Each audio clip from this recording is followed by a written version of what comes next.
Silver spent longer stuck beneath a single price than most people watching this have been alive. Think about that for a second. A metal that sat decade after decade, unable to punch through one stubborn ceiling, while presidents came and went, while the men who first bought it grew old, while whole industries were born and buried around it. If you own silver right now, or if you are sitting there wondering whether you already missed your chance, this is the story that matters far more than any headline the financial channels are going to hand you this week. So here is the concrete thing almost nobody says plainly. Silver has spent longer trapped beneath a single old high than any other major market has ever spent locked under one ceiling in modern financial history. Longer than gold, longer than the stock market, longer than oil. It sat there for the better part of a lifetime. And now, for the first time in generations, that ceiling has finally cracked. So let me answer the question buried in the title, right up front, before I prove a single thing to you. Yes, silver just set up what could genuinely turn out to be its biggest move yet. And the reason has almost nothing to do with this month's news and almost everything to do with what tends to happen when a market finally escapes a base that old. Now, stay with me, because there is one detail in how these long bases resolve that changes how you should think about your own savings, and I will get to it near the end, when it will actually mean something. But let me put a real number on that base first, so you feel the weight of it. Silver spent roughly 45 years below the high it set back at the start of the 1980s. 45 years. Then I have to show you why that ceiling was there at all, and who quietly benefited from it staying in place. In my years around the gold and silver world, I have learned to pay attention to the markets that go quiet for a very long time, because quiet is not the same thing as dead. A market that grinds sideways for decades is doing something. It is coiling. Every year it fails to break out, more of the old owners give up, sell, and walk away disgusted. The metal moves out of weak hands and into patient ones. The story gets boring, the crowd forgets it exists, and the supply that changes hands each year keeps shrinking. That is not weakness. That is a spring being wound. And when a spring that has been wound for 45 years finally lets go, it does not move a little. It moves violently, and it moves fast, and most people are looking the other way when it starts. I want you to picture a real kind of person, because this is not an abstraction. Think of a tool and die machinist, the sort of man who spent 40 years standing at a lathe making parts. Years ago, he read that silver was money, real money, the honest kind, and he put a slice of what he had into coins and tucked them in a drawer. And then he watched. He watched that ceiling turn him away once and then again, decade after decade. His friends laughed. His own kids told him gently that he should have just bought the index fund like everybody else. And for most of his working life, on paper, they were right. That is what a 45-year base does to a human being. It does not just test the price, it tests the person. It grinds down conviction until almost nobody is left holding, which is exactly the condition from which the biggest moves are born. Here is what the financial media will never sit you down and explain, because there is no fee in it for anyone. A long base is not a sign a market is broken. It is the setup. In market history, the size of the move out of a base tends to match the size of the base itself. A little 6-month sideways patch gives you a little pop. A base measured in decades, the longest one on record for any major asset, does not resolve into a polite little rally. It resolves into something that reprices the entire asset, because the whole world has to wake up at once to something it spent 45 years being trained to ignore. The big trading desks understand this perfectly well. They just have no incentive to help you understand it before they are positioned. And make no mistake, the ceiling was defended. This is where it gets a little strange. Silver has touched that same rough altitude and been thrown back not once, but twice across those decades, about 31 years apart. Once at the very start of the 1980s, and once again in the spring of 2011. Two separate generations of buyers charged the same hill and got turned away at almost the same spot. And in 2011, when silver was pressing hard against that ceiling, the exchanges raised the cost of holding a position again and again in rapid succession, and the metal fell by roughly a third in a matter of days, even though nothing about the actual supply or the actual demand had changed. Nothing real broke. The rules simply got more expensive at the exact moment the crowd was pushing on the door. If you owned silver then and it made you feel a little crazy, like the game was rigged against the smallholder, I understand that feeling completely. You were not crazy. You were early, in a market where being early feels almost identical to being wrong. Now, think about what that ceiling has cost you if you have only ever been told the nominal number. When people say silver got back near that old high, they are quoting the plain price on the sticker. But that old high, adjusted for everything the dollar has lost in the decades since, sits far, far above the nominal figure everyone repeats, and silver has never once reclaimed it in real, honest purchasing power terms. Read that again slowly. In terms of what it can actually buy you, silver has spent nearly half a century deeply below where it already was when disco was on the radio. That is not a hot market that ran too far. That is one of the most beaten down, forgotten, undervalued corners of the entire financial world, hiding in plain sight while everyone crowds into the same handful of technology stocks.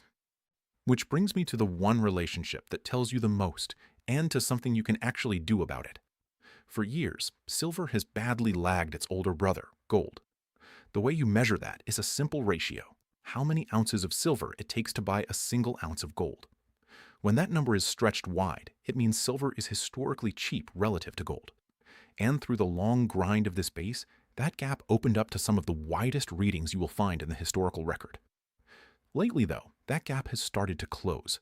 Silver has begun to play catch-up, which is exactly the pattern that has shown up late in every serious precious metal cycle I have watched. The junior finally runs to catch the senior. Historically, that catch-up phase is where silver does its most dramatic work. And here is the part that matters for your retirement specifically, not just for a chart. If you are sitting on $100,000 or more in a 401k or an IRA, there is a way to act on all of this inside the account you already have, to move a portion of your hard-earned savings into physical gold and silver, without taxes and without penalties, using a self-directed precious metals IRA. That is exactly what we walk you through step by step in the free Retirement Wealth Protection Guide. It is written for American retirees with $100,000 or more set aside, and it lays out plainly how ordinary people diversify a slice of their wealth into real metal they own.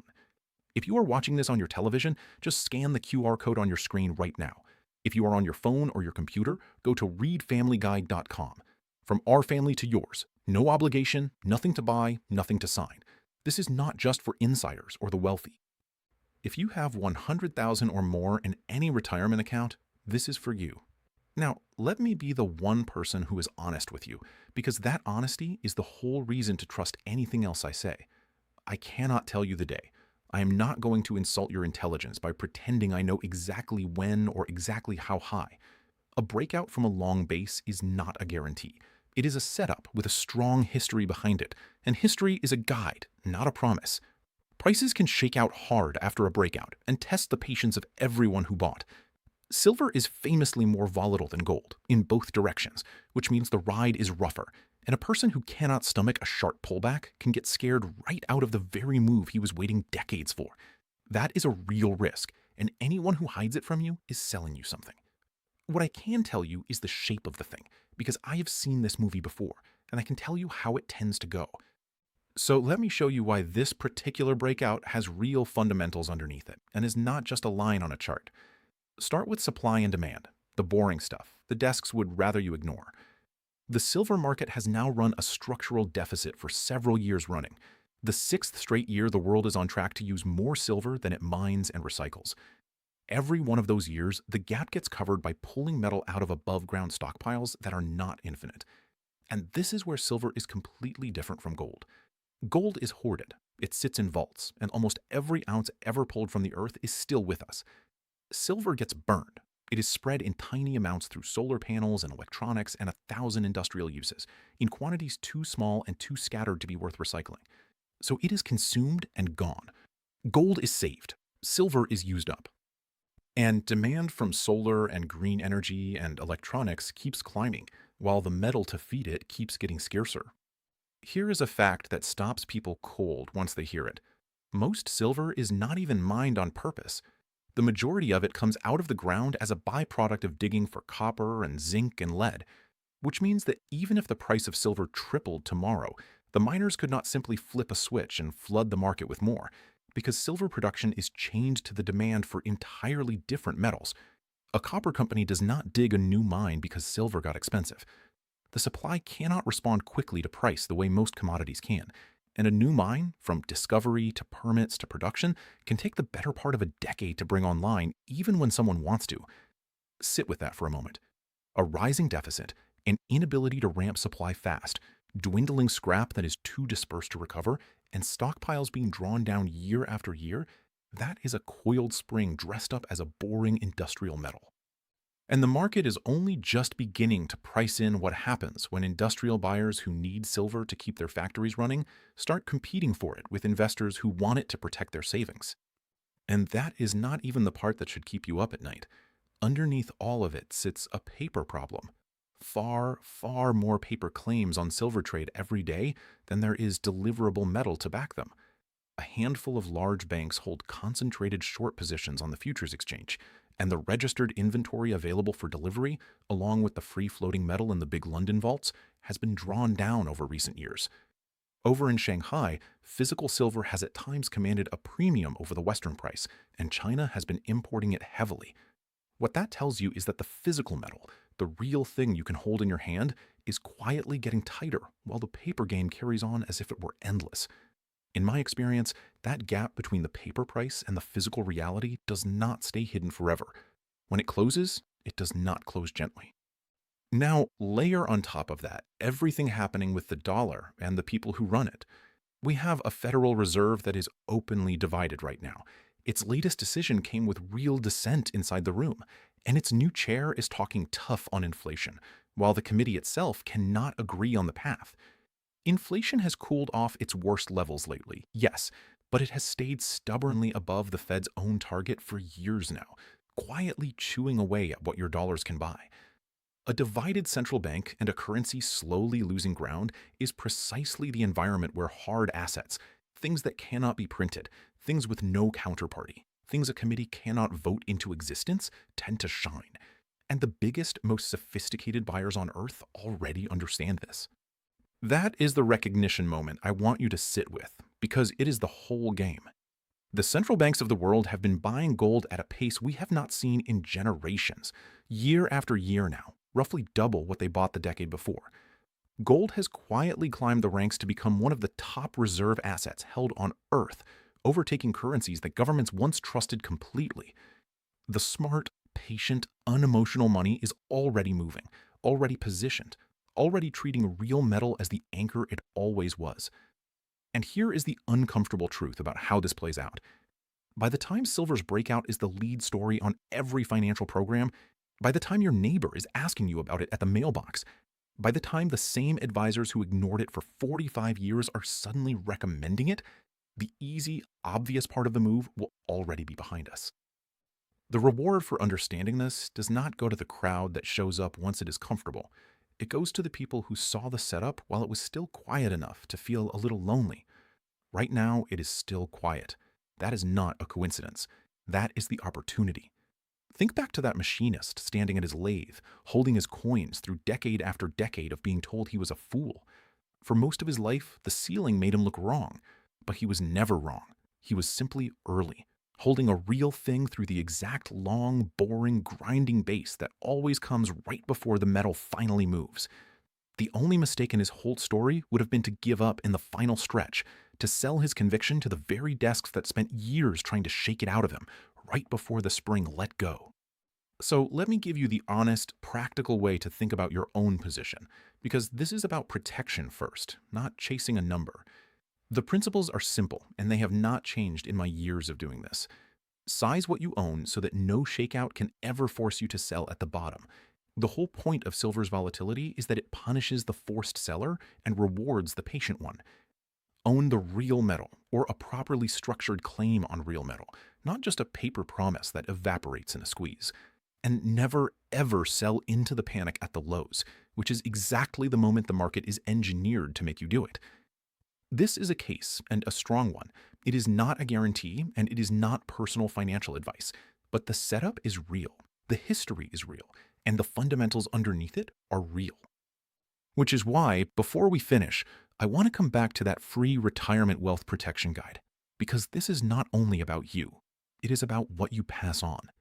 The guide lays out how retirees diversify a portion of what they have built into physical gold and silver inside the retirement account they already own without taxes or penalties, protecting a slice of both what you spent a lifetime earning and what your children and your grandchildren will one day inherit.